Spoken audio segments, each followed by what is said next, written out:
aynu waraysi kula yeelanayno Marwo Faadimo Saciid Ibraahim oo ka mid ah haweenka ugu waxqabadka badan Somaliland.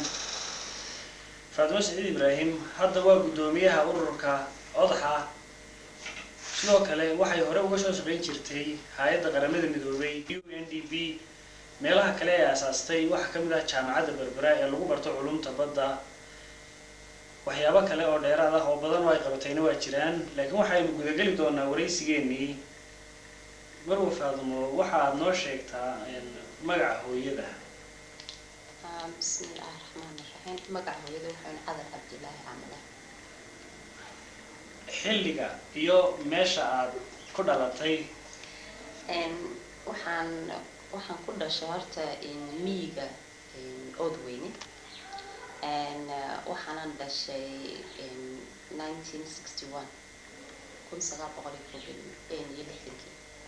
Okay, waxaad noo sheegtaa walaalada tiradooda iyo inta aad la dhalatay magacyadooda, inta wiilalaha inta gabdhaha. horta wiilalku waxa weeyaan laba, habluhuna waa saddex. maxaa aniga marka lagu daro anaana ugu weyn. habluhu waa saddex marka aniga lagu daro. magacyadooduna waxa weeyaan inanka aniga igu xiga Maxamed, inan baa ku xigta Sucaad, inan baa ku xiga Cali, inan baa ku xigta Firduusa. dadkiisa micnaheedu waxa weeye reer guuraawo ah oo xilliga halkaas saas u deganaa. waxay markaas u Ingiriisku deganaa, hooyadayna Berberi deganayd.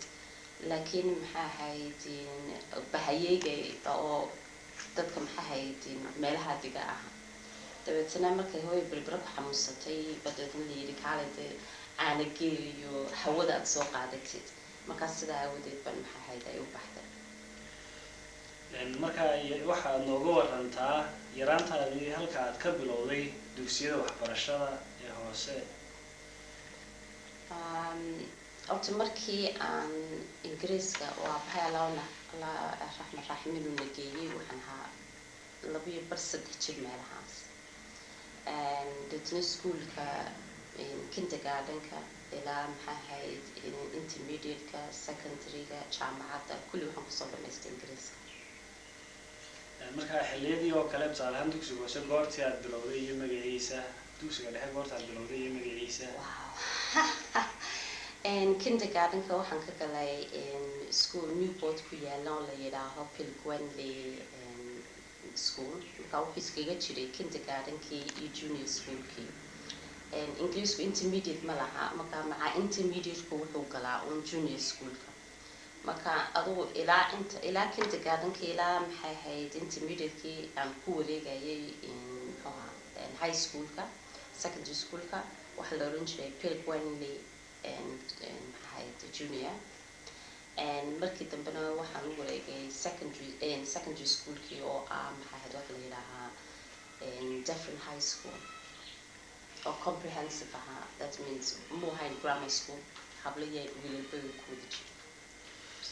sare waxa ahayd inaan maxaa ahayd aan dhameeyo runtii 1970.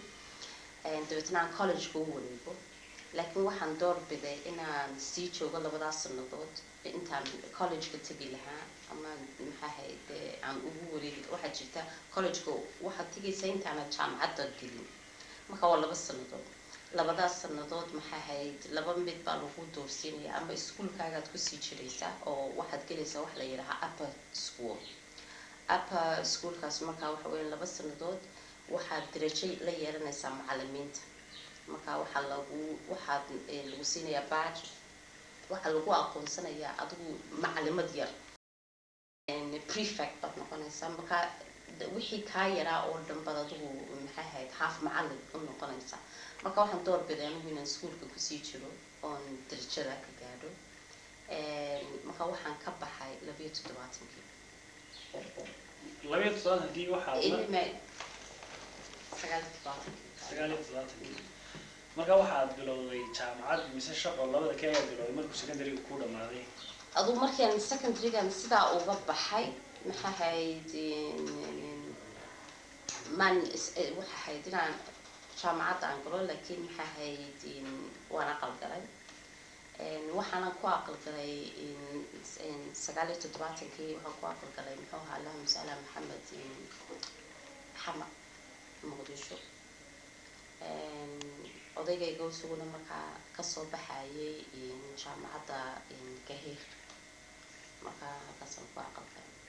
jaamacadda waxaan dib ugu noqday anigoo 3 caruur leh. okay, markaa caruurtaada iyo magacyadooda iyo siday kala wen yihiin? inanka ugu weyni maxaa ahayd waxaa la yidhaahaa nurudiin. wuxuu dhashay isagu 82 muxuu ahaa ku xigaa waxa weeye Nasradiin, wuxuu isagu dhashay 86. waxaa ku xiga Jamaaludiin oo isaguna dhashay 95. waxaa ku xigta Kobio 90. Afnaan baa ku xigta oo 95 dhalatay. yaraantii xilligaad waxbarashada ku jirtay kole xagga ingiriiska dad badan oo reer Somaliland waa joogo oo ma jiraan classmates ama saaxiibaad xasuusatay yaraantii oo anagu waqtigan aan ka sheekeynayna waxa ahayd 63 Soomaali xankaas ma joogin. reer ahaan magaalada nagu deganayn waxaan ku ahayn laba reer. maxaa ahayd Cardiff waxaa joogay about I think inaha 7 reer meelaha. London sida xankaa ugu may badnayn. Manchester hal iyo laba, Sheffield lamid. marka I think Ingiriiska oo dhan marka la isku wada daro 30 reer kamay badnayn. markaan classroomkaygii at that time Soomaali ma ku jirin. Schoolkayga waqtigaan ku jiray markii dambe maxaa ahayd la soo galgalay laakiin idin kuma jirin. okay, qofku inta uu yar yahay uu ardayga yahay waxa uu leeyahay hiwaayado ama hobbies. marka yaraantaadii haddii aan ku weydiino hobbigaagu muxuu ahaan jiray inta? akhriska. waxa akhriska la yidhaaho baa laygu falay berigan yaraa. ilaa imika waan jecelahay. dabaasha aad baan u jeclaa, laakiin hobbigayga ugu weyn wuxuu ahaa akhriska. jaamacadda iyada waxa aad gashay taariikhaan xilli noqonaysa xilli damaad gashay maadadii ayaad gashay jaamacadda ayaysa ahayd? maxaa ahayd jaamacaddu waxa ahayd Newport iyadana. wuxuu ahaa Calian University.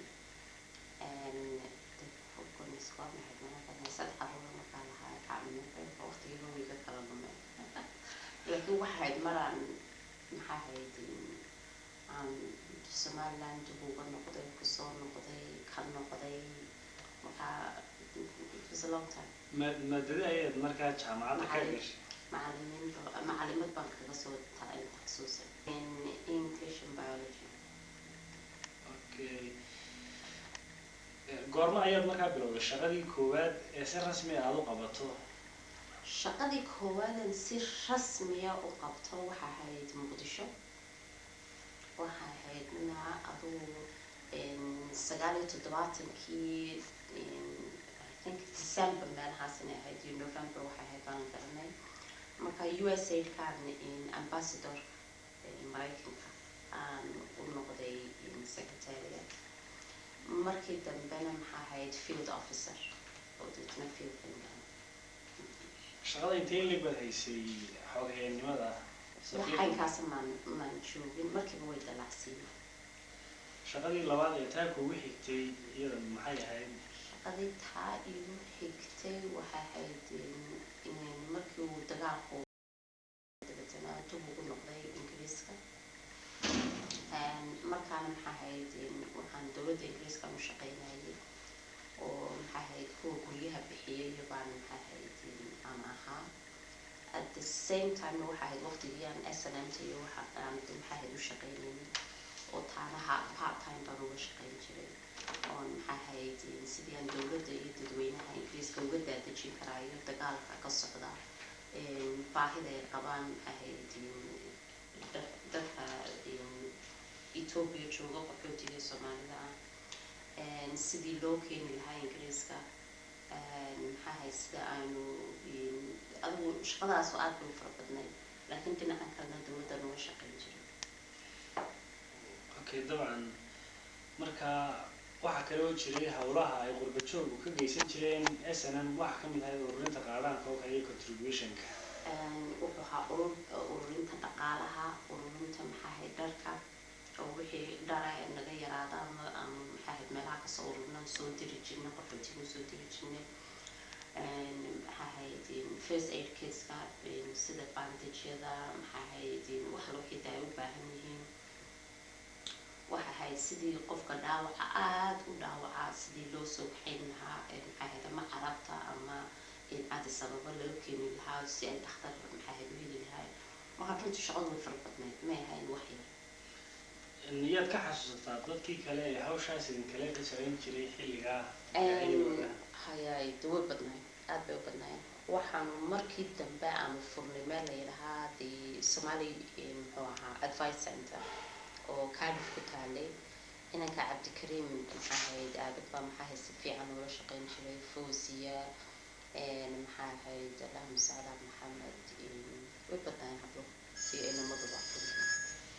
okay marka shaqadaas waxaad ka warantaa markii dambe ee dalka xoroobay sida aad u aragteen iyo kaalinta aad ka geysateen madax banaanidii Somaliland iyo shirarkii la qabanayay. markii markii maxaa ahayd aynu xorriyadda qaadanay haddana maxaa ahayd waxa annaka at that time waxaa annaka noo joogay qaxooti fara badan oo maxaa ahayd dee wadankii ka yimid. sidii dadka maxaa loo dejin lahaa, sidii maxaa ahayd guryo loogu heli lahaa, sidii lacagta caydha ay u bilaabi lahaayeen, sidii carruurta iskuullada loo gelin lahaa, sidii maxaa ahayd noloshooda ula qabsan lahaayeen. shaqadu way fara badnayd, ma ahayn wax maxaa ahayd yar oo kooban. markaan indoora aan shaqooyinka aan ku jirnay dabeetana maxaa ahayd dowladda ingiriiska ay yeedhay waxay i weydiisatay inaan maxaa ahayd u bilaabo meel qaxootiga xafiis qaxootiga loogu talagalay. soomaalidoo keliya maahee bosnianska maxaa ahayd dadka kala yimaada. kaasan markaa aan haddana ku hawlnaa sidii aan u bilaabi lahaa.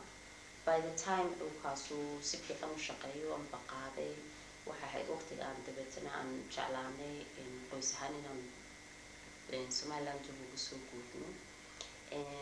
taasna waxay ahayd intaanan soo guurin waaniga jaamacaddan horta jeclaaday inaan galo si aan dabeetana markaan xaggan usoo baxo aan haysto de wax maxay ahayd hagaagsan oon ku shaqo tago.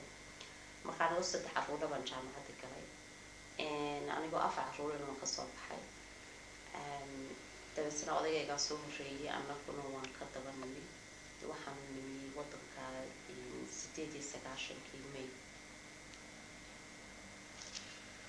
markaa dalka markaad kusoo guryo noqotay shaqooyinka aad qabatay kuwii ugu horreeyay wadanka gudihiisa ka qabatay.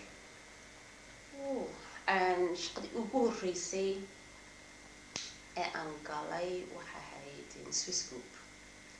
waxa ku xigay UNHCR, waxa ku xigtay Save the Children US oo xafiiskii ugu horreeyay halkan aanu ka asaasnay. waxa ku xigtay UNDP. marka teetalada kala gedisanay aad ka soo haysay ama kaalinta doorka shaqadaadu waxay ahayd Swiss Group iyo hay'adaha kala gedisanay. Swiss Group waxaa shaqadii ugu horreysay markaa wadanka waxaaban joogayba 8 week markaan shaqada qabtay. waxay ahayd sidii loo asaas gareeyo sidii biyaha iyo boreholeska iyo birkadaha iyo loogu sameeyo. weliba waxaan ka shaqayn jirnay Salaxle iyo Toon iyo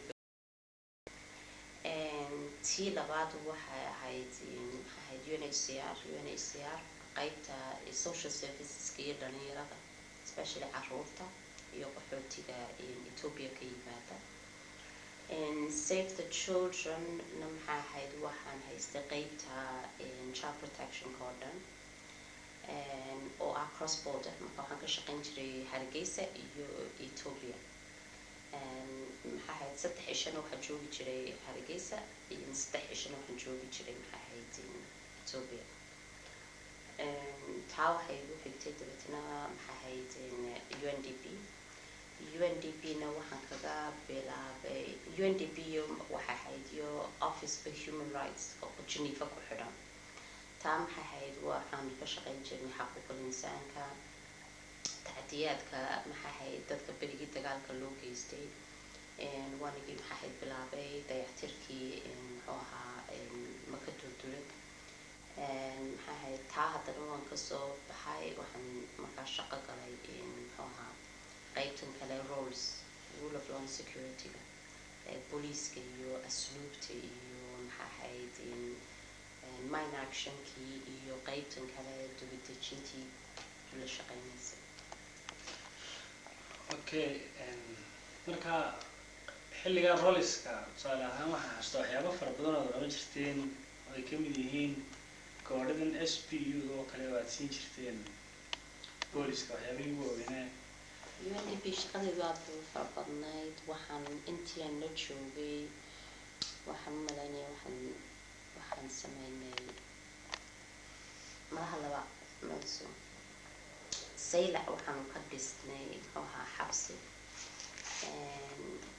muxuu ahaa xariirad waxaanu ka dhisnay police station muxuu ahaa borome police station iyo maxay dayactirkii muxuu ahaa xabsiga gabile dayactirkii xabsiga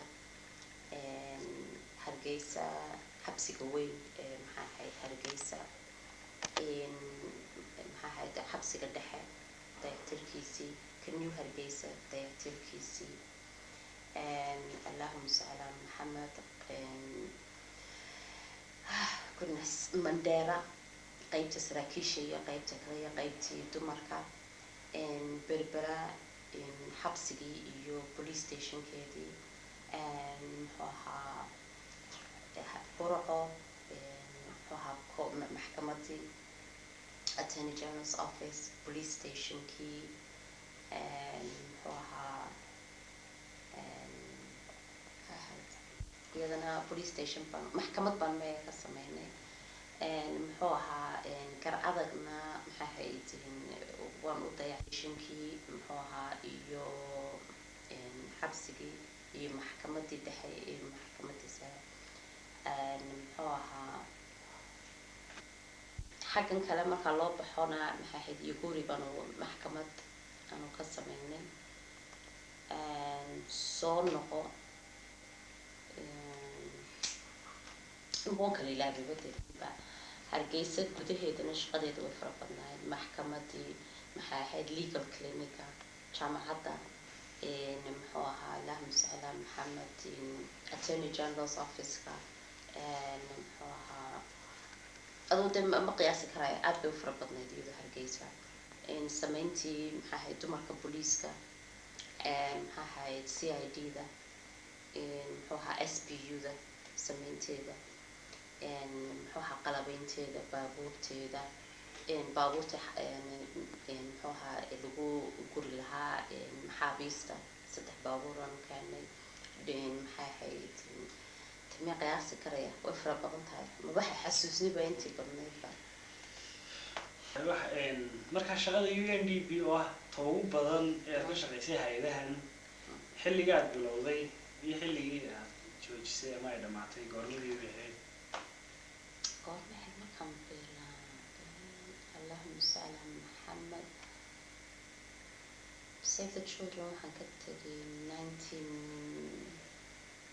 2000kii baxay markaan bilaabay UNDP shaqeynay UNDP iyo the Office for the High Commission of Human Rights xuquuqul insaanka markaadu 2001kii baan UNDP si rasmi oo la bilaabay inta kale wuxuu ahaa UNDP iyo Geneva dhexdeeda goorma ayada shaqadii markaa UNDP aadiyada 2001 ayay bilaabantay goorta ay dhamaatay 2000ka waxaan ahaa UNDP iyo maxaa ahayd qaybtan xuquuqul insaanka waan u dhexeeyay sanadkan deetana UNDP baan rasmi ahaan ugu wareegay 2001kii waxaanan shaqada markaa ka tegay 2008kii okay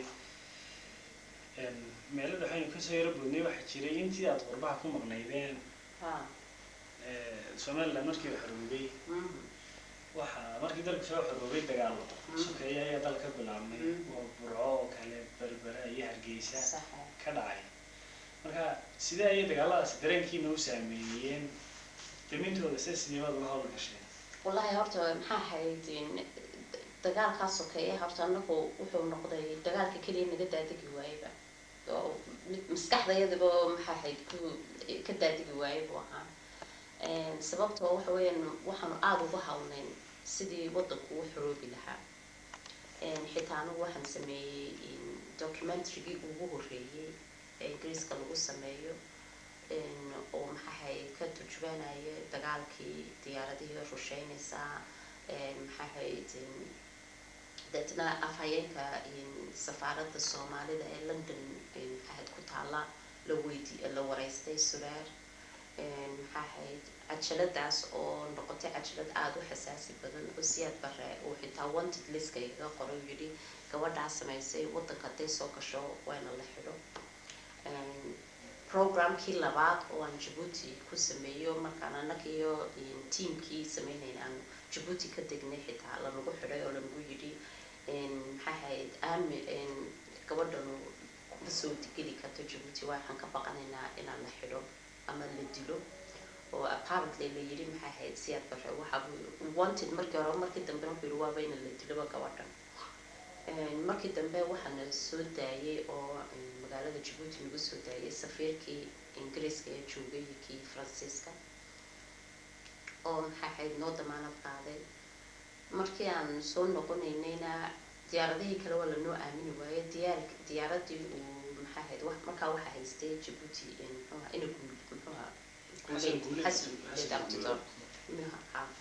marka isaga diyaaradiisii lana soo saaray marka dadkayga khatartaa wada galay maxaa ahayd sidaa uu uga shaqeynayay 120 maxaa ahayd miina kasoo dhex talaabsaday markii lanagu yidhi wadankii wuu xoroobay feestooyinkii aanu sameynay iyo maxaa allabariga aanu sameynay iyo dee maxaa ingiriiska xitaa naga yaabo yidhi de waxaan waa qeybil xad dabeetana isla markiiba haddana dagaal kala dhacay oo maxaa ahayd faqashtiba haddana nagu soo noqotay maye inakiiba faqash isku noqonay wuxuu noqday wax dee horta annaka sina nooga daadigi kari waayay absolutely maskaxdaydii ka weynaatay maxaa ahayd wax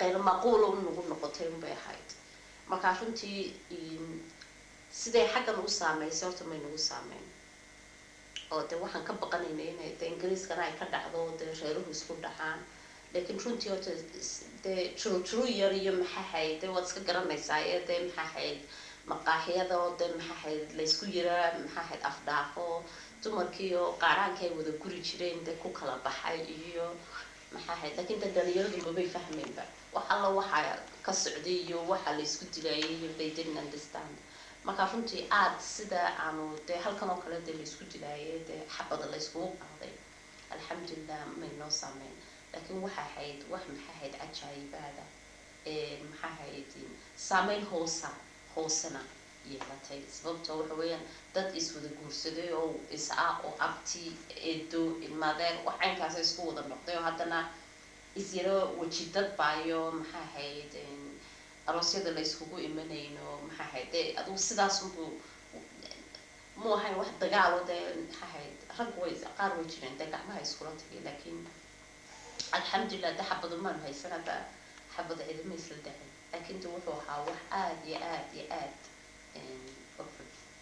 qurba joog ahaan ama jaaliyad ahaan ingiriis ahaan ma isku daydeen oo ma ka hawlgasheen deminta oo kale ama ergooyin soo baxay ma jireen horta runtii sidaan anigu kuu sheegay anigu horta faaduma ahaan dadkayagii maxaa ahayd safaaradda maxaa ahayd mudaharaadka ku sameyn jiray halkaa ka qaylin jiray dee 120 wax sameynayay meelaha ka hadlayay lahaa wadankeegiiba maxaa lagu soo duulay daqayla naga dhamaatay maxaa hadal naga dhamaaday demonstrations iyo mudaharaad naga dhamaaday markii lagu yidhi haddana dadkii aanu u doodaynay inay xuquuqdoodii iyo wadankoodii iyo ciidoodii iyo calankoodii la soo celiyo ba haddana iyagu isku fakaday run ahaan intayadii markaa maxay ahayd ku jirtay frontline-ka waanu ka daynayba horta anigu maalintaasaba igu dambeysay baraayaba u shaqaysa waa maxay sidaas markaa runtii walaa erga walaa wax kale anigu runtii waan ka saaxdaba waxaan idhi it's impossible wixii aad intaasoo dhan u sameynayseen naftiina u qiimeynayseen maxaa hayde aad u gasheen front line-ka baad haddana maanta markay xorooboona calankoodii lasoo noqdeen iyo kudub iskugu noqoteen runtii waxay nagu noqotay wax maxaa haydin ama loo dul qaadan karayn runtii marka may anigu faadma ahaan waan saxdo gurigeyga waxaan balaaya buunkayga kaa gashay wax kaloo jirta haddii aan ku noqdo intii aad UNDP u shaqeynaysay waxyaabo kale oo dheeraada qaban jirtay oo inta ugu weyn aan ka xasuusanahay waxaa kamid ah hawsha wanaagsan ee aad ka geysatay aasaaska iyo hirgelinta kulliyadda culumta badda ee magaalada Berbera oo xitaa mar anagoo arday jaamacadda Hargeysa 2 May 2007 si wanaagsan loogu casuumay adiga iyo barasaab iyo si wanaagsan looga soo marka bal waxaan iga hor